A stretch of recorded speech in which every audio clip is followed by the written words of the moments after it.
If you grew up watching Disney Channel in the early 2000s, you will remember a special little show called Lloyd in Space. Many could argue that it was an intergalactic recess, but I have to give Lloyd in Space his props as a standalone cartoon that explored moral issues, preteen angst, and boyhood.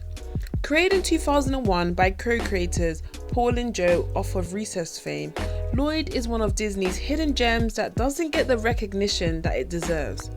For once, I'm going to go against my usual formula of premise, character, and story to dive straight into why I think this show still holds a place in my heart. And that's because it doesn't talk down to its audiences.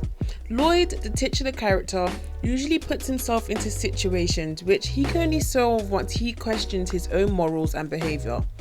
I feel now many shows don't allow for young characters to have their own moral compass, who are able to think introspectively about their actions. Lloyd is a character on the brink of teenagehood. He still holds the quality of a child but demands the attention of a teenager. He believes he knows what he's doing even though he isn't as clued up as he believes. It makes for very simple situations to become heightened to a point until Lloyd is aware that it's gone way too far. What I liked about his character is that he's able to display remorse and admit when he was wrong, even having the mental capacity to voice what he should have done to prevent negative outcomes. Lloyd is voiced by Courtland Mead, who also voiced Gus in the Recess series. I have to applaud this actor as both characters are characterized quite different.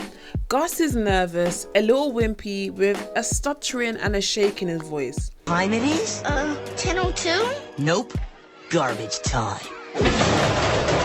Lloyd also exerts nervousness, but he's much more confident in the way he proclaims his sentences, making him an overall more confident character. I was thinking of a quiet dinner with cheese and fruit for dessert. And for a gift, clothes. Clothes? But buddy, we're talking birthdays here. Cake, ice cream, cool toys. Toys? I've turned 13. I can't be bothered with toys, cakes, and the other flotsam of childhood. I'm a man now, Edward.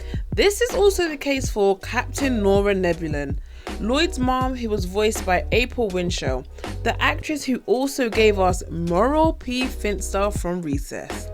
Any Recess watcher would know Muriel was the scary lunch supervisor who had a croak in her voice. Miss Finster? Yeah, right. Well, let me tell you something, Buster. If I ever catch you touching this kid, or any other kid on my playground, I'll haul your keister down to Principal Prickly's office faster than you can say detention. Comprende? Yes, Miss Finster. But Nora is the assertive station character who is no nonsense with her job and her parenting. Darkon 5, the landfill planet? Yeah, there's gonna be some moon eclipse thing. Sounds educational. Permission granted. She's tough, level-headed, but quite nurturing when it comes to Lloyd and his younger sister Francine, who I may add is one of the most realistic little girls portrayed on TV. She's annoying, she's cute, but still has enough mental capacity to understand when she's gone too far with pestering Lloyd and his friends. The show houses many characters who embody different archetypes. For example, we have Eddie, one of Lloyd's best friend who plays the witty, charismatic character who's also shown to put peer pressure on the boys throughout the season. That does it. Sorry, Lloyd, but I've had enough babysitting for one day. Let me know when you can come play by yourself. He's the character you're not supposed to like because he's kind of horrible, but you can't get enough of him due to his sarcasm and witty remarks. One thing I liked about Eddie was his loyalty to his friends. He always had their back and was able to take part in any of their shenanigans. Although one of his major flaws was he was never apologetic and usually didn't show any remorse when he was proven wrong. A real problematic character which I stand by wholeheartedly. Douglas and Kirk make up the rest of Lloyd's gang. These two characters work well together as they are polar opposites. We have Douglas, who is a literal brain, playing a hyper-intelligent character who speaks in long tangents that are pulled straight from the thesaurus. In this, What is it? my intergalactic sensory information absorption helmet, a little gadget I developed. It's designed to unscramble signals from possible life forms across the galaxy. And then we have Kirk, a big blob of a man who thinks using a single brain cell. He may be lovely, but he has the mental capacity of a 2-year-old. man, detention for a week, just for accidentally walking in the wrong bathroom? That's never gonna happen to me. I always check with the head. The two are usually paired together when they undergo schemes, which present a real yin and yang when solving problems. Douglas being very logical while Kirk thinks pragmatically. I have a super soft spot for Kirk because he's voiced by Bill Fagerbakke, whose name I'm definitely pronouncing incorrectly. He doesn't only play Mr. Patrick Star from SpongeBob SquarePants, but Marshall Erickson's dad, Marvin Erickson, in How I Met Your Mother. And if you know me, you know how much I love this show and how much I have it in constant rotation while I paint or lounge around. Lloyd in Space was a show that was very progressive for its time as it dealt with issues that are usually ignored in children's television. For example, in season 1 episode 2, Double Date, Lloyd learns the power of acceptance through his own mistakes. He wants to take Cindy, a girl with 2 heads, to the school dance.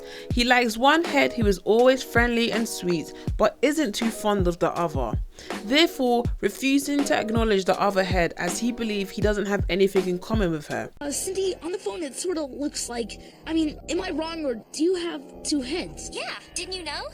To be fair, the mean head wasn't nice to Lloyd, but what I liked about the episode is the fact that Lloyd's friends were sympathetic with Cindy, explaining that there are 2 sides to people and you have to accept both of them or none of them at all. I think it was a real progressive way of explaining acceptance to younger audiences, while also explaining there are multiple sides to yourself that may not always be happy-go-lucky, and that's okay.